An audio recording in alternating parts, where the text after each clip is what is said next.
يفقه قولي أما بعد الحمد لله على نعمة الإسلام الحمد لله على نعمة الإيمان وكفى بها من نعمة اللهم بارك لنا في رجب وشعبان وبلغنا رمضان وأعنا على الصيام والقيام وقراءة القرآن وقنعنا باليسير من المنام. Alhamdulillah, segala puji bagi Allah Subhanahu wa Ta'ala. Di hari mulia ini, di bulan mulia ini, 2 bulan menjelang datangnya bulan Ramadan, mugi-mugi Allah Ta'ala memberkahi Rajab kita, memberkahi Sya'ban kita, dan menyampaikan kita untuk beribadah dengan macam-macamnya ibadah selama bulan Ramadan. Disehatkan dohir kita, disehatkan batin kita, disehatkan muamalah kita, disehatkan setiap langkah-langkah kita, sehingga kita masuk di dalam golongan mereka-mereka yang beruntung dengan Ramadan, mereka-mereka yang mendapatkan keindahan dari Ramadan, mereka-mereka yang naik derajat serta pangkatnya di sisi Allah Ta'ala dengan datangnya bulan Ramadan. Dan itu semuanya tidak akan bisa terjadi kecuali kita memulainya dari sekarang, kecuali kita bikin persiapan sebelum menghadapi Ramadan itu sendiri. Makanya para ulama mengatakan Rajab itu waktunya nanam. Rajab itu syahru, bulan untuk kita nanam kebaikan. Nanti Sya'ban waktunya kita nyirami kebaikan tersebut, sedangkan Ramadan waktunya kita manen. Gimana orang mau panen kalau nanam aja enggak? Gimana orang mau panen kalau apa yang ditanam itu enggak disirami? Makanya yang terjadi kebanyakan orang masuk ke dalam bulan Ramadan sehari, 2 hari, seminggu, dia akan bersemangat di dalam ibadah, tapi masuk pertengahan atau 10 hari kedua dari Ramadan wes mulai ngeten. Bes enggak ngene. Yang ketika awal-awal Ramadan rukuwe anyar, sajadah anyar, diniati pokoke kudu tarawih. Pokoknya harus di depan terus tarawihnya. Nanti kesel titik, lesu dikit atau repot sedikit, wes kirim salam wes tarawih. Yang terjadi realitanya seperti itu. Seminggu pertama Ramadan masjid-masjid penuh, jalan-jalan sepi, semua motor, mobil parkir di depan masjid, tarawih kabeh. Setelah tarawih masih ditambahi sama darusan. Setengah kedua, 10 hari kedua tembut di sampunan. Gerek separuh, tinggal separuh, masjidnya tinggal separuh, motornya tinggal separuh, terus pindah neng warung kopi. Belum yang nyari diskonan. Awal-awal pertama Ramadan penuh, sampai istilahnya tarawehnya diikuti, taklimnya diikuti, witire diikuti, sampai ya arhamar rahimin sampai selesai dieloi kabeh. Nanti 5 hari kedua enek bakul rujak nang ngisor, antri rujak. Enek bakul pentol nang ngisor, antri pentol. Jadi diskon, wis tarawih tok witire ndak usah, atau ngajinya enggak usah, nyari diskonan. Padahal diskonnya Ramadan ini adanya di masjid. Diskonannya Ramadan ini adanya tempatnya di dalam masjid. Tanda Allah Ta'ala kasih sama kita, tanda kalau Allah Ta'ala itu pengen kita masuk di dalam golongan orang baik. Hadiahnya Allah Ta'ala, diskonannya Allah Ta'ala, tempatnya di dalam kebaikan-kebaikan tersebut. Tutup nenggone bakul rujak, apa nenggone bakul pentol. Jadi seperti itu. Yang sukses bisa sampai akhir full, istilahnya puasanya dalam keadaan yang baik, bangun malamnya juga baik, ngajinya toto, solat sunnahnya tertata. Siapa orang-orang tersebut yang mulai dari bulan Rajab ini wes mulai latihan. Saya nanti Ramadan mau dapat apa ya? Latihannya dari sekarang. Makanya ketika itu masuk Rajab ini Nabi Muhammad ngajarkan kepada para sahabat, katanya Nabi Muhammad perbanyak baca doa. Apa doanya? Allahumma barik lana fi Rajab wa Sya'ban wa ballighna Ramadan. Ya Allah, berkahi Rajab saya, berkahi Sya'ban saya. Kenapa? Karena mereka-mereka yang mendapatkan keberkahan dari 2 bulan ini yang akan disampaikan untuk masuk bulan Ramadan dalam keadaan yang indah, yang akan dititipi kebaikan-kebaikan sama Allah Ta'ala, yang akan dititipi keindahan-keindahan di dalam hatinya oleh Allah Ta'ala, yang sabarnya ditambahi, yang syukurnya ditambahi, yang ridhonya ditambahi, yang iman Islam imannya ditambahi sama Allah Ta'ala. Hanya mereka-mereka yang selama 3 bulan ini berusaha serius, lurus untuk nyari perkara-perkara dari Allah Ta'ala. Makanya para ulama mengatakan 3 bulan ini namanya adalah mawasimul khair, musim-musimnya kebaikan. Musim-musimnya kebaikan. Kalau kita mau ngelihat, kalau kita diperlihatkan sama Allah Ta'ala betapa Allah Ta'ala ngumbar kebaikan selama 3 bulan ini, niscaya kita nggak akan pernah mau melewatkan kesempatan tersebut. Kalau kita logikakan, kalau misalkan kita mau melogikakan hal tersebut, Allah Ta'ala ini lagi bikin bazar-bazar, lagi bikin pameran-pameran kebaikan. Petugas-petugasnya adalah malaikat-malaikatnya Allah Ta'ala. Petugas-petugasnya adalah makhluknya Allah Ta'ala yang gak pernah bermaksiat. Diobral sama Allah Ta'ala, ampunan diobral, kebaikan diobral, pertaubatan diobral, semua hal, keikhlasan, syukur, sabar, semuanya diobral sama Allah Ta'ala. Dan kalau misalkan sampai ada orang yang gak kebagian untuk mendapatkan perkara tersebut, mereka adalah orang-orang yang paling merugi. Kayak kalau misalkan kita logikakan, sak Tulungagung ini bikin bazar, di setiap jalan-jalan bikin bazar. Ada bazar sembako murah, yang beras harganya 50.000 jadi 20.000, yang gula harganya 20.000 jadi 5.000, yang telur harganya 20.000 didol 8.000. Terus kita nggak roh, oh enak ndok, halah aku kuat toh, tuku sing larang aku kuat. Kelihatan ada beras murah, alah nggak ngaruh aku sama diskon kayak gitu, nggak dapat apa-apa, nggak dapat beras yo, nggak dapat endok yo, nggak dapat gula yang nggak dapat, tepung yang nggak dapat, padahal diskonannya separuh lebih, bahkan lebih daripada itu. Kalau kita ngomongin diskonnya Allah Ta'ala yang dikatakan oleh Nabi Muhammad SAW, Rajab Syahrul Asab, Rajab itu bulannya Allah Ta'ala nuangkan kebaikan. Bukan cuman kita itu dikasih, kalau misalkan kamu beli 1 gelas tak istilahnya, misalkan kita ngasih 1 gelas dibalikin sama Allah Ta'ala 1 gelas, kita ngasih 1 piring dikasih 1 piring sama Allah Ta'ala, enggak. 1 gelasmu dibalas sama Allah Ta'ala 1 sungai, 1 piringmu akan dibalas sama Allah Ta'ala dengan beribuan piring atau bahkan mungkin jutaan piring. Ini Allah Ta'ala nuangkan kebaikan. Lah kok dituang kebaikan kita enggak dapat sama sekali niki nopo enggak nemen. Jadi 3 bulan ini, Rajab, Sya'ban dan juga Ramadan, itu namanya adalah mawasimul khair, musim-musimnya kebaikan. Orang yang diperlihatkan sama Allah Ta'ala untuk menjadi orang baik, di sini yang paling kelihatan.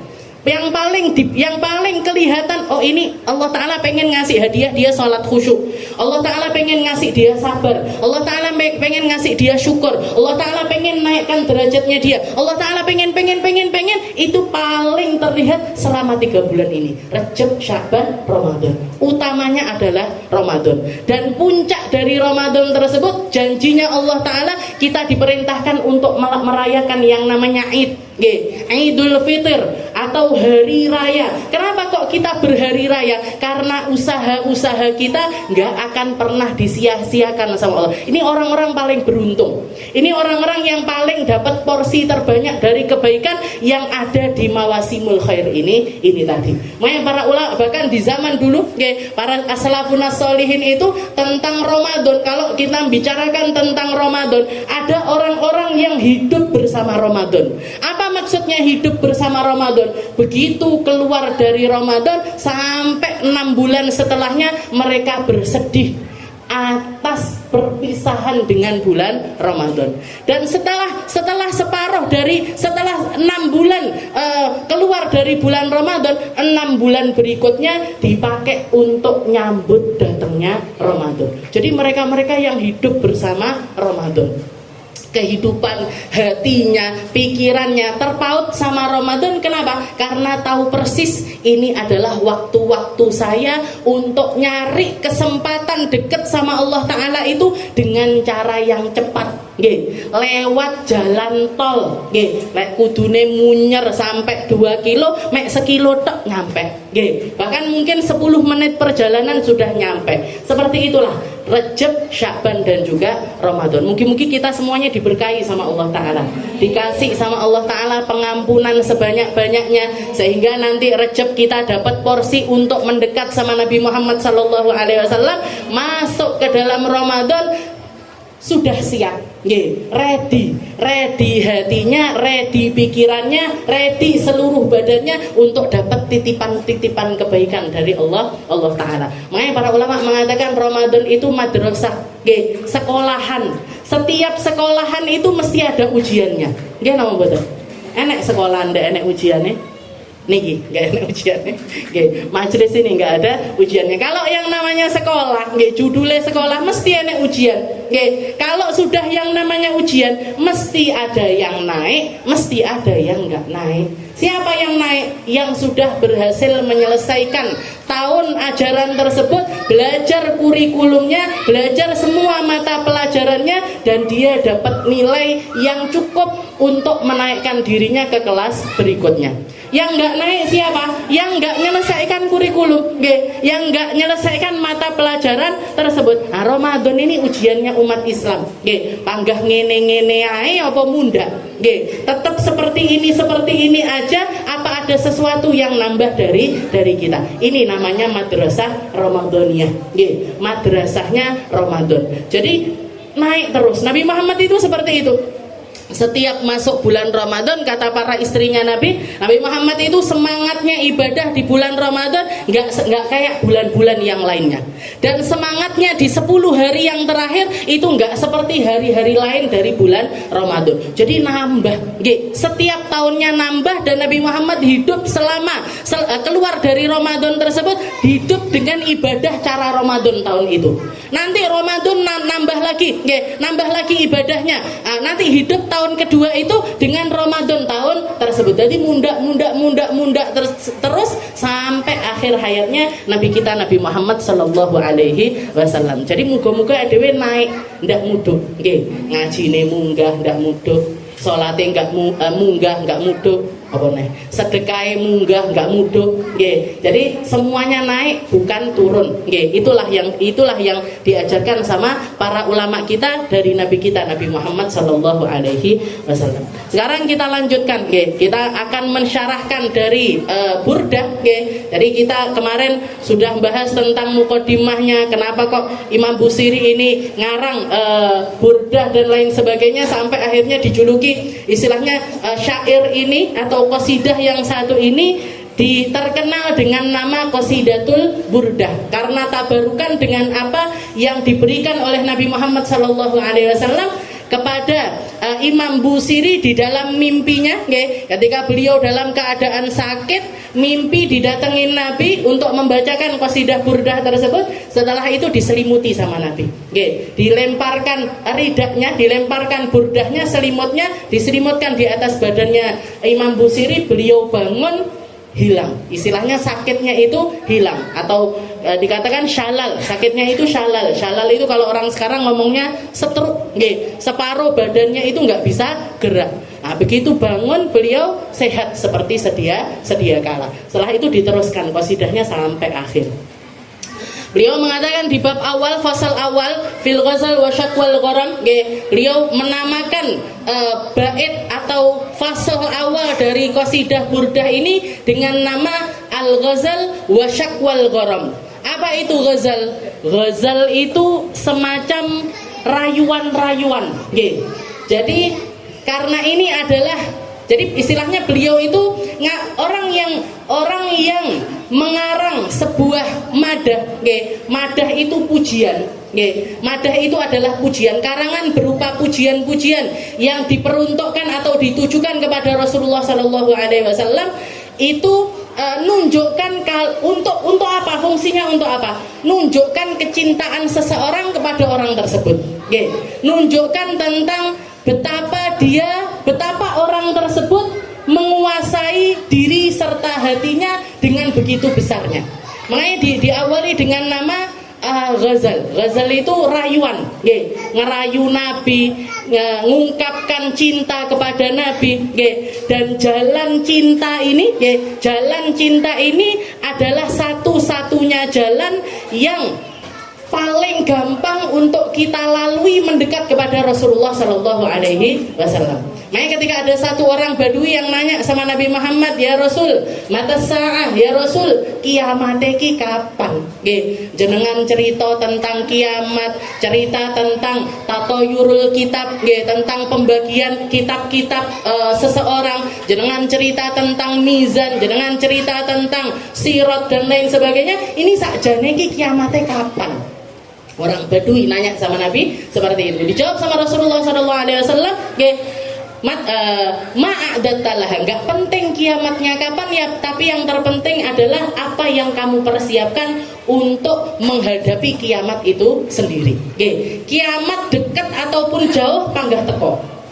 Kiamat mau dia itu tahun 2000 apa 2000 tahun 2000 kan pernah heboh kiamatnya tahun 2000. Mau tahun 2000 apa 2025 apa 2030 apa 2000 kapanpun, tapi pasti datang. Tapi nggak penting, nggak penting kiamatnya itu kapan, itu nggak penting. Untuk kita nggak penting. Kenapa? Karena setiap dari kita punya kiamat kecilnya masing-masing. Apa itu? Kematian. Mati mesti. Istilahnya gini, kalau misalkan kiamatnya itu masih jauh, 2000 sekarang 2024, gitu. Sekarang 2024. Misalkan kiamatnya terjadi 2100, dari sekarang berarti masih ada waktu 74 tahun. 76 tahun. Kalau kita mengatakan, "Alah, seado kiamatnya." Masih 76 tahun lagi. Bisa kita mengatakan, aku 74 tahun, 76 tahun lagi. Nggak penting, mau 2100, ya istilahnya, kalaupun misalkan kiamatnya 2100, umurmu loh kok nyampe sampai 2100. Umur kamu itu mungkin nggak nyampe dari 2000. Kayak misalkan saya, sekarang umurnya 35 tahun. Kalau misalkan mau nunggu sampai 2100, berarti aku kiamat terjadi ketika saya umurnya 100 tahun. 100 tahun. Nyampe apa enggak kira-kira? Nggak nyampe, wes neng jero kubur awake dhewe. Sudah ada di dalam kuburan kita semuanya. Makanya katanya Nabi Muhammad, enggak penting kiamatnya itu kapan. Karena semua dari kita punya ajalnya masing-masing. Dan ketika ajal itu terjadi, ini sudah kiamat kecil untuk kita masing-masing. Terus apa? Katanya dijawab sama laki-laki tersebut, ma'adatu syai'an. Saya nggak punya persiapan apa-apa ya Rasul. Salatku titik, posoku titik, ngajiku titik, zikiranku titik, sholawatku titik, kabeh titik. Koyok sopo? Awake dhewe. Kita semuanya serba minimalis, semua ibadahnya itu serba minimalis, tapi katanya laki-laki, ma'adatu syai'an ya Rasul, saya nggak nyiapkan apa-apa ya Rasul, illa hubbullah wa rasuli, tapi yang pasti saya punya cinta sama Allah, saya punya cinta sama Rasulullah Sallallahu Alaihi Wasallam. Apa jawabannya Nabi? Anta ma'aman ahbabta, kamu nanti dibangkitkan bareng-bareng sama orang yang kamu cintai. Jadi orang itu nanti dibangkitkan di hari kiamat bukan, ayo sing ahli poso ning kene, ayo sing ahli Quran ning kene, ayo sing ahli salat di sini yang banyak salatnya, di sini yang banyak sedekahnya, enggak, tapi golongannya itu per orang-orang yang sama-sama mencintai. Siapa yang dia cintai dan kumpulan kecintaannya dia itu apa, disitulah dia akan berada. Di tempat itulah, bersama golongan itulah orang tersebut akan berada. Dikatakan ketika Rasulullah mengatakan hal tersebut, semua sahabat mengatakan gak ada satu hadis pun yang keluar dari lisannya Nabi Muhammad SAW yang paling bikin kita tenang kecuali hadis ini. Kenapa? Karena kalau misalkan Allah Ta'ala mau mengumpulkan sing salate akeh-akeh neng kene, salate awake dhewe titik. Kalau mau mengumpulkan ini ahli kan, judulnya itu ahli. Orang selamat pakai sholat itu ahli sholat. Orang selamat pakai Quran itu ahli Quran. Nggih, orang selamat pakai sedekah itu ahli sedekah. Nggih, kita enek sing ahli nggih, salate titik. Sayyidah Rabi'atul Adawiyah sepanjang malam beliau salatnya 1000 rakaat. Awake dhewe witir kadang iya kadang ora. Tarawih lho dihitungi nggih.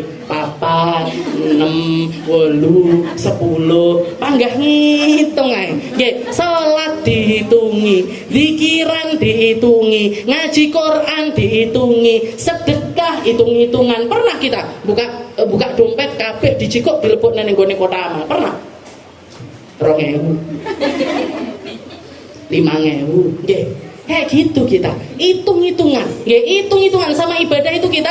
Padahal kalau mau selamat pakai ibadah ini, yang mereka-mereka yang berhak untuk minum dari telaga Ar-Rayyan, yang dikatakan diperuntukkan pintu dan juga tempat yang masuk lewat pintu tersebut adalah para ahli-ahli puasa. Siapa para ahli-ahli puasa ini? Yang puasanya banyak. Lek posone mek Ramadan tok bisa masuk pintu Rayyan. Ya mek ngene, wong-wong mlebu Ar-Rayyan. Enggak ahli puasa, enggak ahli zikir, enggak ahli sama sekali. Nggih, maka pintu satu-satunya yang paling memungkinkan untuk kita selamat lewat pintu apa? Lewat pintu para pecinta. Nggih, lewat pintu para pecinta. Dan hanya lewat jalan cinta, istilahnya orang kalau masuk di dalam pintu para pecinta, setelah itu merealisasikan cintanya, membuktikan kecintaan kepada Allah Ta'ala, hanya lewat pintu cinta ini yaf'alul ajaib, yang mampu membuat seseorang itu melakukan berbagai macam keajaiban-keajaiban. Yang mampu memasukkan, yang istilahnya membuat seseorang ini jadi istimewa itu pakai cinta. Para sahabat-sahabatnya Nabi Muhammad SAW, ketika mereka berdiri untuk jaga umat muslim yang sedang beristirahat, berdiri dihabiskan waktunya dengan melaksanakan sholat, baca surat Al-Kahfi. Dari kejauhan ada musuh melihat, oh ada pasukannya Muhammad lagi sholat, ditembak, dipanah dari jauh, jelek nusuk di bagian tangannya. Apa yang dia, kalau kita kena panah, kira-kira apa yang terjadi? Ambruk, Bu, ambruk semaput, wis langsung bengok-bengok, aduh loro cepoten. Ini apa yang terjadi? Panggah diteruskan kahfinya. Kena lagi di kaki kanan, di tangan kanannya, di tangan kirinya, terus lagi dilanjutkan. Kena di kakinya, terus dilanjutkan, selesai dari sholat dan 3 anak panah itu nancep di badannya. Kira-kira apa yang bikin beliau ini bisa menjadi seperti itu? Cinta. Yang bikin para sahabatnya Nabi ketika baris di medan peperangan nggak pernah bisa ngantuk. Istilahnya di medan perang justru mereka malah ngantuk. Ketika ngaji seperti ini malah ndak iso ngantuk. Ndak bisa ngantuk. Wali aneh awake dhewe. Kita misalkan ada di medan peperangan iso ngantuk. Ada orang bawa senapan, ada orang bawa pistol. Ngene. Teklu. Ndak bisa, Bu. Kok gitu? Dikongkon maju, misalkan, ayo Bu maju di sini baca Quran seayat teh. Gak mungkin bisa ngantuk. Misalkan saya ngasih tugas sama jenengan, Bu, nanti per hari per Rebo 1 orang berdiri, untuk membaca satu ayat. Mulai dari awal jenengan wis tegang. Ini di depannya orang, di depannya orang. Ini pasukan di depan mata siap berperang malah ngantuk. Itu sahabatnya Nabi, diceritakan di dalam Al-Quran. Tapi kalau lagi ngaji, kajian di depannya Nabi, dengarkan apa yang keluar dari lisannya Nabi, tidak tahu ngantuk. Lah wae dhewe, wali aneh kabeh. Wae ngaji ngantuk kabeh. Kenapa kok seperti itu? Ya ini yang terjadi. Apa yang membuat mereka seperti itu? Cinta.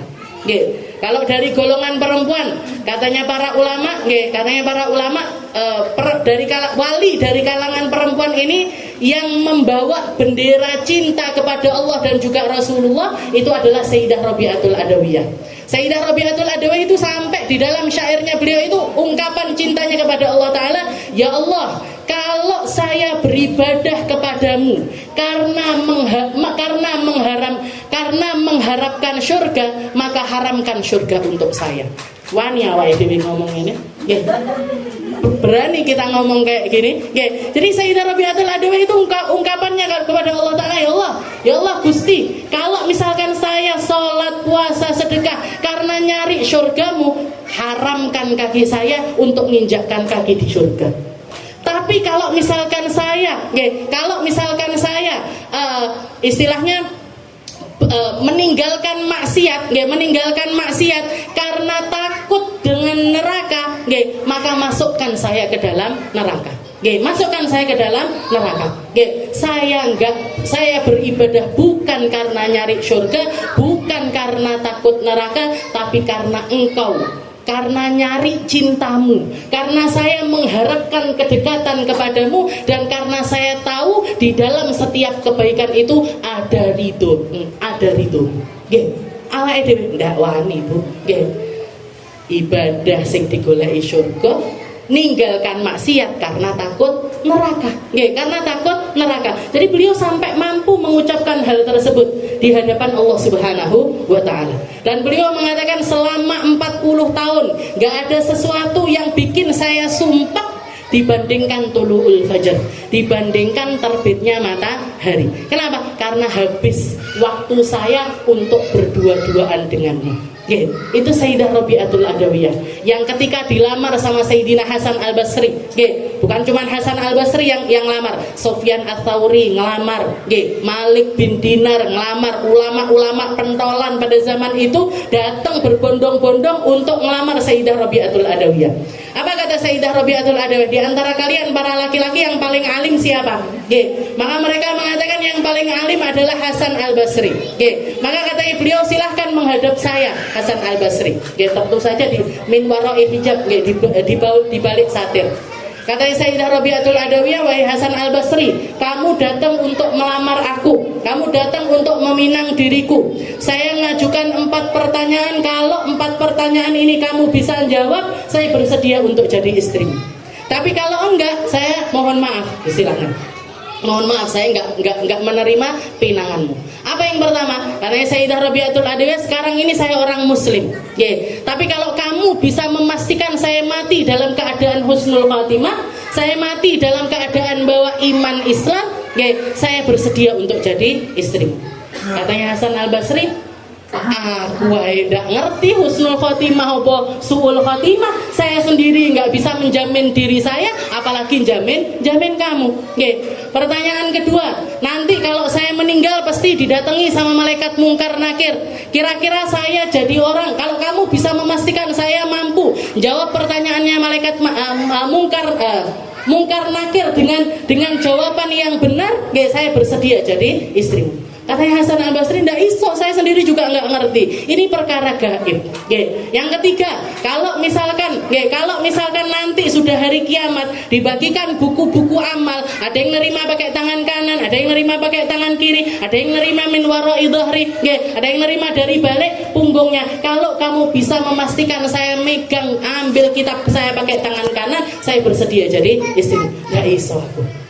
Yang keempat, kalau kamu bisa jamin saya untuk masuk ke dalam surga, saya bersedia untuk jadi istri.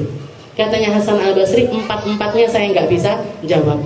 Setelah itu ditambahi sama Sayyidah Rabi'atul Adawiyah, wahai engkau, wahai Imam Hasan Al-Basri, apa mungkin seseorang yang seluruh hidupnya, seluruh pikirannya, seluruh hatinya sudah terpenuhi dengan memikirkan 4 perkara ini, opposite milik Rabi kira-kira.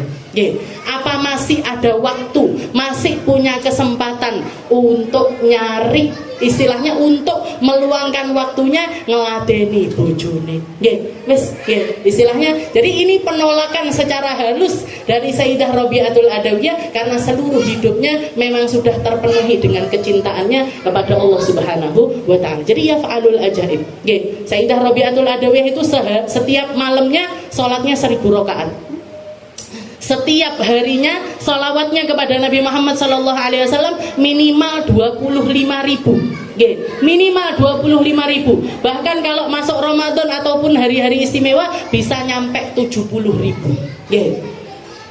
Dan dikatakan beliau sebelum meninggal dunia sudah menyiapkan kuburannya sendiri. Istilahnya kalau orang biasanya paling pol sing dicepak niki kain kafan. Cepak-cepak arep meninggal nyepakne kain kafan, nyepakne alat-alat untuk meninggal dunia. Beliau yang disiapkan itu kuburannya sendiri. Jadi sudah digali, setelah digali beliau sempat menghatamkan Al-Qur'an di liang lahatnya itu sebanyak 1000 kali. 1000 kali hataman Al-Quran, masih hidup, bukan setelah mati.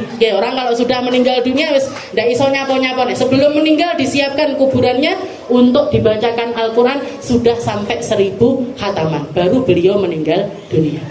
Kita awake dhewe hatamane sesasi pisan mbah yo ora sebulan sekali mbah yo mbah ora. Itu yaf'alul ajaib. Makanya beliau mengatakan di sini ya. Jadi di sini dimulai dengan al-ghazal wa syakwal gharam. Jadi ungkapan-ungkapan cinta dari Imam Al-Busiri. Di awal beliau mengatakan amin tadzakkuri jiranim bidi salami mazajtadam anjara min muqlatin bidami am habbatir rihu min tilqa'i kadimatin wa awmadul barqu fid dalma'i min idami. Karena beliau di awal beliau mengatakan apakah karena mengingat jirani bidi salami, seseorang yang mendiami tempat di samping bidi salami, di samping pohon salam. Pohon salam ini adalah pohon yang tumbuh di antara Mekah dan juga Madinah, yang seringkali dipakai untuk tempat istirahat bagi mereka-mereka yang melakukan perjalanan di tempat tersebut. Jadi yang disebutkan sama beliau di awal itu semua hal yang mengingatkan orang sama Madinah, semua hal yang mengingatkan seseorang kepada kotanya Nabi Muhammad SAW. Kalau orang sekarang gitu kalau misalkan orang sekarang itu sesuatu yang identik sama Madinah itu kan Kubatul Khadra gitu, sing dieling-eling orang yang pernah ke Madinah, pernah ziarah, sing dieling-eling yang paling kelihatan itu ya Masjid Nabawi. Masjid Nabawi ini yang identik apa? Kubah hijau, setelah itu apa niku payung sing mingkup, dan juga ini ataupun juga kubah yang kadang bisa buka dan juga tutup. Jadi yang disebutkan sama beliau itu sesuatu yang di saat itu mengingatkan seseorang kepada Madinah tuh Rasulullah Sallallahu Alaihi Wasallam. Dan di awal beliau itu pakai kata-kata amin tadak. Jadi ingat, semuanya pakai lafaz anta. Kayak seakan-akan beliau itu ngomong sama seseorang. Ngomong sama seseorang. Makanya para ulama mengatakan ini lafaz yang dipakai sama Imam Busiri ini adalah lafdut tajrid. Lafaz pengkosongan diri, dan orang tersebut ada di depannya. Kayak orang yang ngomong lagi sama dirinya sendiri atau ngomong sama seseorang yang benar-benar mencintai kepada Rasulullah Sallallahu Alaihi Wasallam. Jadi beliau mengatakan, kamu itu, apakah karena nginget seorang kekasih yang ada di Madinah sana, kamu sampai nangis setiap hari? Mazajtadam anjara mim muqlatim bidami. Entah beliau ngomong sama dirinya sendiri atau ngomong sama seseorang yang memang benar-benar pecinta Nabi Muhammad.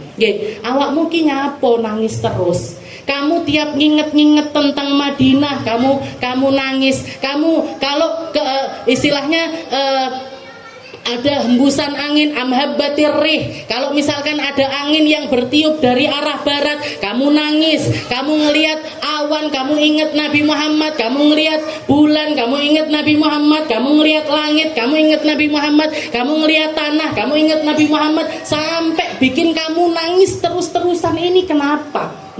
Amin tadakkuri jiranim bidi salami mazajtadam anjara mim muqlatim bidami. Matamu penuh dengan air mata, bahkan sampai air mata tersebut kering, habis berganti dengan darah. Berganti dengan darah. Dan ini yang terjadi kepada semua sahabatnya Rasulullah Sallallahu Alaihi Wasallam. Orang kalau mau cinta sama Nabi, orang kalau pengen di dalam hatinya itu cinta terus dan nambah terus cintanya kepada Rasulullah Sallallahu Alaihi Wasallam, apa yang dilakukan? Ngikuti jalannya para pecinta, ngikuti cara mainnya para pecinta, ngikuti apa yang diucapkan sama para pecinta, ngisi hidupnya dengan apa yang diisikan oleh para pecinta. Nggih. Orang yang cinta sama Rasulullah sallallahu orang baca burdah, nggih. Orang komitmen untuk membaca burdah ataupun pengen istiqomah baca burdah, nggak mungkin kecuali karena ngelihat guru saya seorang pecinta yang hakiki kepada Nabi Muhammad, dan guru saya mengamalkan amaliyah ini, saya ngikuti jejaknya beliau. Guru saya menghabiskan hartanya untuk dakwahnya Nabi Muhammad, maka saya ikut juga. Oke. Saya duduk di tempatnya para pecinta, bukan para pembenci, bukan orang-orang yang bermaksiat. Kenapa? Karena para pecinta duduknya di tempat yang di situ diceritakan orang yang dicintai. Bukan orang yang dibenci. Kenapa kita hadir di tempat ini? Kenapa kita sholawatan kepada Nabi Muhammad? Kenapa kita nginget-nginget tentang Nabi Muhammad? Kenapa kita nyebut-nyebut tentang sahabatnya Nabi Muhammad? Kenapa kok kita nginget-nginget sama haliyahnya para pecintanya Nabi Muhammad? Karena kita pengen hati kita merasakan apa yang mereka rasakan. Allah Ta'ala kita pengen Allah Ta'ala nitipkan rasa cinta ini sebagaimana yang dititipkan kepada mereka-mereka yang para ahli cinta. Mungkin tangisan kita nggak seberapa, mungkin ingatannya kita kepada Nabi Muhammad nggak seberapa. Kenapa? Karena kalau orang benar-benar cinta, semua di sini mungkin saya yakin pernah merasakan jatuh cinta. Pernah nggak betul? Sing cilik-cilik tok paling sing ngurung. Jadi semuanya pasti pernah merasakan jatuh cinta. Dan ketika seseorang jatuh cinta, apa yang terjadi kira-kira? Turu merem kelingan DE, delok tisu kelingan DE, delok banyu kelingan DE, delok HP kelingan DE. Nggih banget. Dan sepertinya kenapa kok Allah Ta'ala bikin manusia itu bisa jatuh cinta? Kenapa kok seseorang itu fitrahnya manusia itu ada momen di mana mereka itu jatuh cinta? Biar apa? Biar dia bisa membandingkan, biar ada perbandingan cinta, dan kita bisa menakar seberapa cintanya kita kepada Nabi Muhammad sallallahu alaihi wasallam dan juga kepada Allah Subhanahu wa taala. Biar aku sama Nabi Muhammad ini gimana? Apakah tidur ingat dia, makan ingat dia, minum ingat dia, ngimpi dia? Karena haliyahnya pecinta itu seperti itu. Orang mikir apa-apa loh sing kelingan dia. Dia ini siapa? Dia yang kita sedang jatuh cinta kepadanya. Jadi semua orang. Dan ketika seseorang jatuh cinta kepada sesuatu, dia rela untuk melakukan apapun untuk yang dia cintai. Entah itu lawan jenis ataupun yang sejenis ataupun orang yang kita, kayak misalkan kita ngomongin cintanya orang tua sama seorang anak. Kalau kita ngelihat berapa banyak orang tua itu rela kalau anaknya nemu jodohnya dinikahkan, bikin perayaan pernikahan itu sampai habis 100 juta, 200 juta, setengah M, bahkan yang kemarin Crazy Rich itu sampai habis 75 M, 100 M. Apa motivasinya kok bisa dengan entengnya keluar uang segitu untuk merayakan pernikahan anaknya? Padahal durung mesti langgeng, belum mesti nggak bercerai, belum mesti sampai akhir hayat, tapi mereka keluar istilahnya gelontorkan uang segitu itu nggak iman. Kenapa? Karena cintanya orang tua tersebut kepada anaknya. Dan di saat perbandingan lain lagi, kita ngelihat ada orang kalau masuk bulan Maulid, bikin perayaan Maulidnya Nabi Muhammad sampai habiskan uang 50 juta, 100 juta kayak mantenan. Istilahnya bikin pengajian, ngundang siapa, bikin perayaan di tempat yang mewah sampai keluar uang segitu banyaknya. Kenapa kira-kira kok mau melakukan hal tersebut? Karena cinta. Orang kalau nggak usah ngomongin cinta, seneng awake dhewe ndak iman. Orang yang suka sama fashion nggak eman, ngeluarkan budget lebih untuk istilahnya memperindah fashionnya, dia nggak eman. Tuku tas rego 5 juta, tuku klambi rego 10 juta, jilbabe 1,5 juta. Banyak nomor betul. Banyak. Yang nggak suka sama fashion ngeten, Wong iki nyapo, karepe opo, gitu. Ngapain? Memangnya siapa yang mau ngelihat dia? Siapa yang mau nanya harga outfitnya dia ini siapa? Tapi bagi orang yang senang sama fashion, bangga. Jamku regane 500 juta, topiku 5 juta, jilbabku 1,5 juta, koyok-koyok melaku 1 juta, 1 juta, 1 juta. Kenapa? Karena dia senang sama fashion. Yang nggak senang sama fashion gini, mau iki nyapo.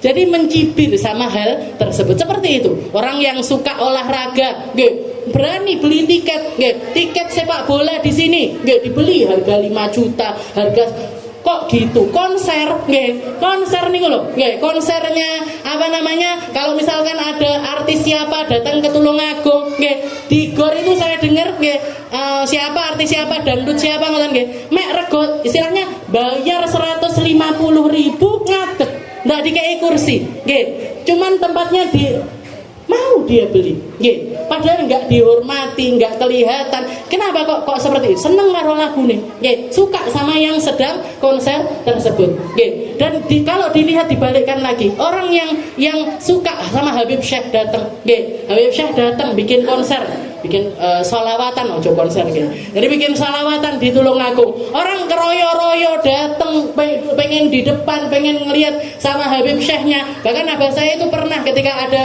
Habib Syekh datang di Tulungagung, beliau duduk di panggung, dilalah sebelahnya ini rektor, dulu temannya beliau. Katanya sebelum konser ini berakhir, shalawatannya itu selesai, Habib Syekh itu cuman bilang, bapak-bapak, ibu-ibu, ini ruangan mungkin yang hadir itu mungkin ada lebih dari 10.000 orang, pokoknya banyak sekali orang, dan pintu keluarnya itu cuma satu. Habib Syekh itu cuma ngomong gini, bapak-bapak, ibu-ibu, keluarnya yang tenang, ndak usah oyo-oyoan, ndak usah begini. Baru setelah itu beliau turun. Apa yang terjadi di tempat tersebut? Rapi, nggak ada yang oyo-oyoan, nggak ada yang dorong-dorongan. Katanya rektor yang di sebelah abah saya ini bilang gini, disihir kabeh kalau Habib Syekh. Orang 10.000 orang ini tersihir dengan kata-katanya Habib Syekh. Kenapa kok mereka patuh sama Habib Syekh? Cinta, senang, cinta, dan merasakan kenikmatan di dalam sholawatannya tersebut. Makanya ahli maksiat itu merasakan nikmat di dalam maksiatnya. Orang ahli ibadah juga merasakan nikmat di dalam ibadahnya. Nikmat di dalam ibadah ini dapatnya dari mana? Dari rasa cinta. Makanya orang kalau nggak punya cinta, sholat abot, ngaji abot, pikiran abot, sholawatan abot, nutup aurat abot, kumpul sama orang-orang baik berat, bakti sama orang tua berat, jalin silaturahim berat, minta maaf berat, berkasih sama orang lain terasa berat. Kenapa? Karena nggak ada rasa cinta dan tidak memiliki hubungan dengan seseorang yang diturunkan sama Allah Ta'ala sebagai pembawa rahmat bagi umat. Allah Ta'ala mengatakan, wa ma arsalnaka illa rahmatan lil alamin. Wahai Muhammad, kamu saya utus sebagai bentuk cinta Allah Ta'ala kepada umat manusia. Makanya kita baca Burdah ini nyapo kulaan cinta, belajar mencinta, belajar untuk betah di tempat orang yang mencintai dan punya hubungan, nyambung hubungan dengan seseorang yang paling dicintai oleh Allah Subhanahu wa Ta'ala, yaitu Nabi kita Nabi Muhammad sallallahu alaihi wasallam. Jadi Imam Busiri itu pakai kalimat-kalimat pembanding. Amin tadakuri jironim biri salami mazaj tadam'an jaramim muklatim bidami. Kok sampai awakmu ngene iki nyapo, nggak bisa hidup, nggak bisa hidup, semua pikirannya, otaknya, hatinya tertuju semuanya sama Nabi Muhammad.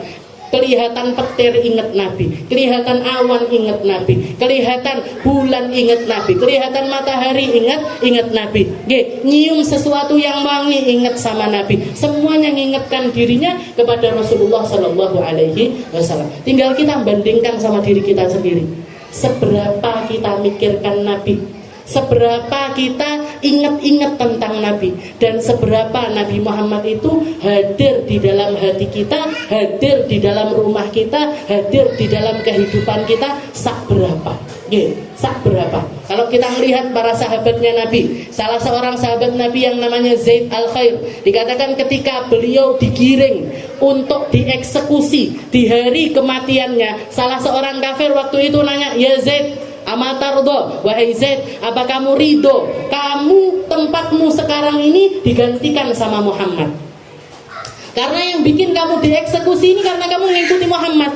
Karena yang bikin kamu akan terbunuh hari ini adalah karena kamu menjadi pengikutnya Nabi Muhammad Shallallahu Alaihi Wasallam. Apa kamu ridho kalau misalkan kamu aku pulangkan dan Muhammad yang menggantikan tempatmu?" Apa katanya Zaid? Katanya Zaid, beliau mengatakan, bahkan saya tidak ridho kalaupun misalkan sekarang saya ada di tiang gantungan siap untuk kamu eksekusi, saya tidak ridho. Misalkan Nabi Muhammad ada di tempatnya sedang duduk dalam keadaan tenang dan beliau tertusuk duri satu, saya tidak ridho.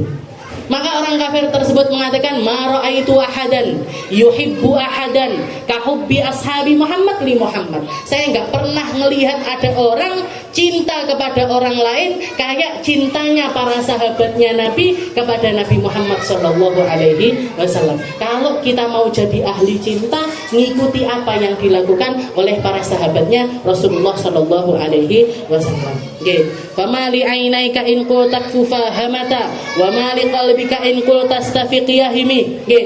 Kenapa kamu matamu kalau kamu suruh ojo nangis malah nangis? Oke, kenapa kok ketika hati ini dibilang jangan ingat, malah justru malah tambah ingat? Kenapa? Karena saking Nabi Muhammad itu sudah menyatu dengan diri para pecinta tersebut. Mungkin kita sama Allah Ta'ala dianugerahi cinta yang indah, dianugerahi kedekatan kepada Nabi Muhammad SAW, dianugerahi kebaikan seperti kebaikan yang Allah Ta'ala berikan kepada sahabat-sahabatnya Nabi Muhammad untuk mencintai kepada Nabi Muhammad SAW. Dan semoga Allah Ta'ala melanggengkan cinta ini, nambahi terus cinta ini, tidak dicabut nyawa kita kecuali kita menjadi para pecinta, menjadi ahli cinta, menjadi orang-orang yang benar-benar mencinta kepada Rasulullah Sallallahu Alaihi Wasallam. Ala hadhihi niyah wa ala niyatin salihah wa ila hadratin Nabi Muhammad Sallallahu Alaihi Wasallam bisiril Fatihah.